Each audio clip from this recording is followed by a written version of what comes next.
భారతదేశంలో నక్సల్ ఉద్యమ చరిత్రను అర్థం చేసుకోవాలంటే ముందుగా స్వాతంత్రానంతర సామాజిక ఆర్థిక పరిస్థితులను పరిశీలించాలి. భూమి పంపిణీ అసమానతలు, జమీందారీ అవశేషాలు, గ్రామీణ పేదరికం, గిరిజన ప్రాంతాల్లో ప్రభుత్వ పరిపాలన లోపం ఇవన్నీ కలిసి ఒక అసంతృప్తి వాతావరణాన్ని సృష్టించాయి.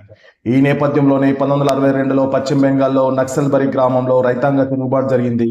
అదే నక్సల్స్ ఉద్యమంగా చరిత్రను నిలిచింది.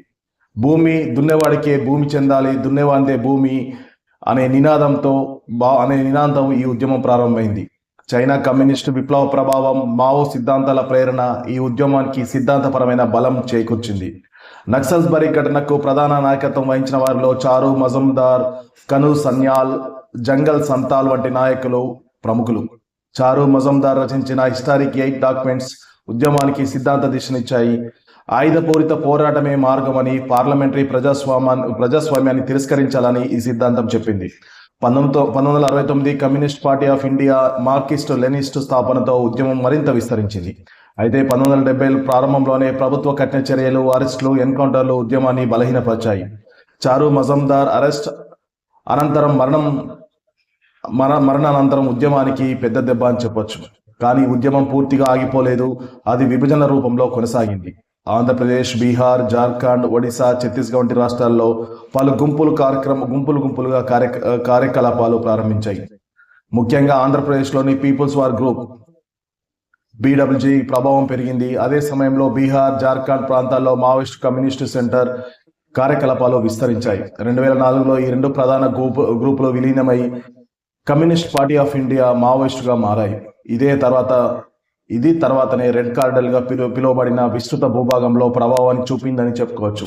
నక్సల్స్ ఉద్యమం విస్తరణకు ప్రధాన కారణాలు గిరిజన ప్రాంతాల్లో అభివృద్ధి లోపం, భూ హక్కుల సమస్యలు, ఖనిజ వనరుల వినియోగంపై వివాదాలు, అడవుల్లో నివసించే గిరిజనులు తమ భూములపై హక్కులు కోల్పోయారని భావించారు.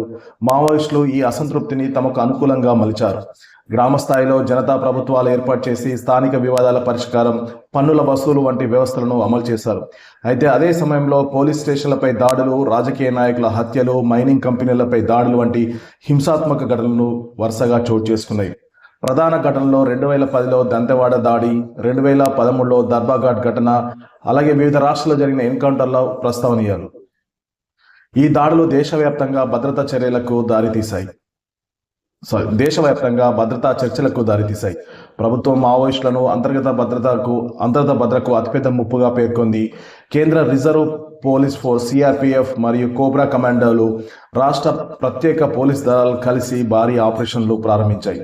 ఇంటెలిజెన్స్ నెట్వర్క్ బలోపేతం, డ్రోన్లు, ఆధునిక ఆయుధాల వినియోగం పెరిగింది. ప్రస్తుతం పరిస్థితి ఎలా ఉందంటే, అధికారిక గణాంకాల ప్రకారం మావోయిస్టు ప్రభావిత జిల్లాల సంఖ్య గత దశాబ్దంతో పోలిస్తే గణనీయంగా తగ్గింది. ఒకప్పుడు 200లకు పైగా జిల్లాలు ప్రభావితంగా ఉన్నాయనే అంచనాలు ఉండగా ఇప్పుడు ఆ సంఖ్య తగ్గినట్లుగా చెప్తున్నారు. ఇప్పుడు ఆ సంఖ్య క్రమంగా 8 జిల్లాలకు తగ్గినట్టు తెలుస్తుంది. అనేక మంది క్యాడర్లు లొంగిపోయారు, నాయకత్వంలో ఖాళీలు ఏర్పడ్డాయి. అయితే పూర్తిగా అంతరించిపోయిందని మాత్రం చెప్పలేము. కొన్ని అడవి ప్రాంతాల్లో ఇంకా చురుగ్గా కార్యకలాపాలు కొనసాగిస్తున్నట్టు తెలుస్తుంది. తాజాగా కరెగుట్టలోనే 300 మంది మావోయిస్టులు ఉన్నట్టు లేటెస్ట్గా వార్తలు అందుతున్నాయి. ఈ నేపథ్యంలోనే ఆపరేషన్ కగార్ను విస్తృతంగా చేపడుతుంది కేంద్ర ప్రభుత్వం. ఈ ఆపరేషన్ లక్ష్యం కేవలం సైనిక చర్య కాదు, భద్రతతో పాటు అభివృద్ధి, అడవి ప్రాంతాల్లో రోడ్లు, కమ్యూనికేషన్ టవర్లు, బ్యాంకింగ్ సేవలు, పాఠశాలల ఏర్పాటు చేయడం ద్వారా ప్రభుత్వ హాజరు పెంచడం, భద్రతా దళాల శాశ్వత క్యాంపులు ఏర్పాటు చేసి మావోయిస్టుల కదలికలను నియంత్రించడం, లొంగుబాటు విధానాలను అమలు చేసి పునరావాస పథకాలు అందించడం కూడా ఈ వ్యూహంలో భాగంగా కనబడుతుంది. అయితే ఇక్కడ ఒక ముఖ్యమైన ప్రశ్న తలెత్తుతుంది. భావజాలాన్ని కేవలం ఆపరేషన్తో ముగించగలమా? నక్సల్స్ ఉద్యమం ఒక సామాజిక రాజకీయ అసంతృప్తి నుంచి పుట్టింది.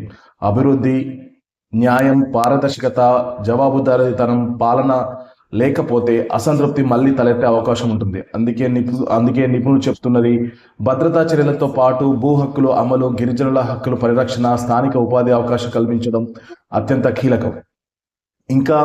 ఇంకా ఒక అంశం మనం డిస్కషన్ చేసుకోవాలనుకుంటుంది మానవ హక్కుల గురించి. భద్రతా ఆపరేషన్ సమయంలో నిర్దోషులపై అన్యాయం జరగకూడదు, లేకపోతే ప్రజల్లో నమ్మకం కోల్పోతారు. ప్రజాస్వామ్య ప్రతి చర్య చట్టపరమైన చట్టపరమైన పరిమితుల్లో ఉండాలి. అంతర్జాతీయంగా కూడా భారత్ ఈ సమస్యను ఎలా పరిష్కరిస్తుందో ప్రపంచ దేశాలు నిశ్చితంగా గమనిస్తున్నాయి. ముఖ్యంగా చూస్తే నక్సల్స్ ఉద్యమం చరిత్ర ఒక సంక్లిష్ట అధ్యాయం.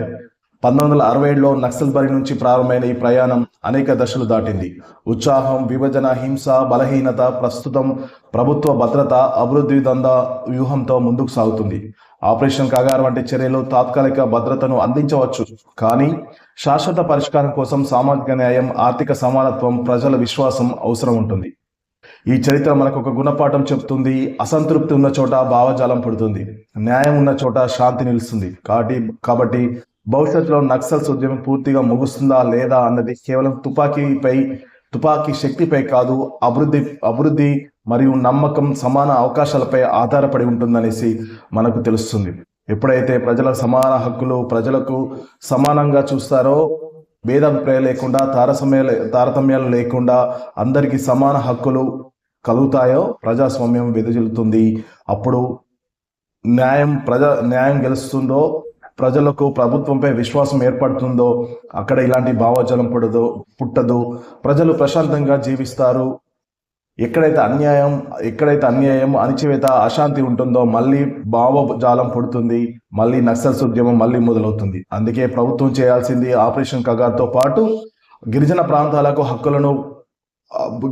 ప్రాంతాల్లోని ప్రజల హక్కులను కాపాడడం, వారికి సమానంగా వారికి న్యాయబద్ధంగా అందించాల్సిన పరిరక్షణ అందించడం, వారికి సమాజంలో కలిగేలా వారికి అవసరమైన విద్య, ఉపాధి కల్పించడం, ఆరోగ్య వసతులు కల్పించడం, విద్యుత్, రోడ్డు రవాణా సౌకర్యాలు కల్పించడం, వారికి స్వయం ఉపాధి పథకాలు అందించడం, వారికి డ్వాక్రా సంఘాల్లానే, గిరిజన సంఘాలు, ఒక మహిళా సంఘాల్లానే వారికి సంఘాలు ఏర్పాటు చేసి వారికి నిధులను అందించడం ద్వారా వారు అభివృద్ధి చెందుతారు.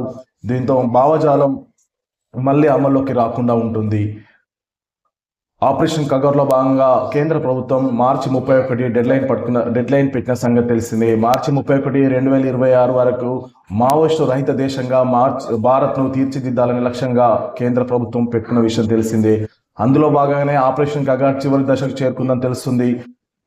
2 రోజుల క్రితం ఆపరేషన్ కగార్ 2లో భాగంగా కర్రెగుట్టలను చుట్టుపెట్టిన 5,000 మంది భద్రతా సిబ్బంది కర్రెగుట్టను జల్లెడ పట్టున్నట్టు తెలుస్తుంది. కర్రెగుట్ట ప్రాంతంలో మావోయిస్టు ప్రధాన కార్యదర్శి దేవ్జీతో పాటు 300 మంది మావోయిస్టులు నక్కినట్లు ఇంటెలిజెన్స్ సమాచారం అందుకున్న భద్రతా బలగాలు భారీ ఎత్తున కూంబింగ్ చేపడుతున్నాయి.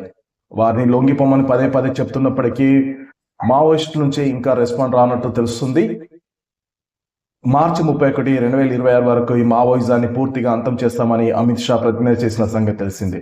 దీనిలో భాగంగానే సిఆర్పిఎఫ్, ఛత్తీస్గఢ్ భద్రతా బలగాలు, కోబ్రా బలగాలు సంయుక్తంగా ఈ ఆపరేషన్ చేపట్టాయి. ఈ మార్చి 31 వరకు పూర్తిగా మావోయిజాన్ని పూర్తిగా తుడిచిపెడతామని భద్రతా బలగాలు వెల్లడిస్తున్నాయి. ఏదేమైనప్పటికీ సమాజంలో అందరికీ సమానంగా చూసే హక్కులు, అందరికీ సమానం చూసే ప్రభుత్వంపై ప్రజల విశ్వాసం ఉన్నప్పుడు మాత్రమే ఇలాంటి మావోయిజం మళ్ళీ రాదు. అసమానతలు, అన్యాయం, అశాంతి గురైనప్పుడు మాత్రం మళ్ళీ మావోయిస్టులు మళ్ళీ పుడతారనేది సత్యం. మావోయిస్టులను చంపగలరు కానీ మావోయిజాన్ని ఎప్పటికీ చంపలేరు అనేది కూడా కొంతమంది మాజీలు చెప్తున్న మాట. Thank you.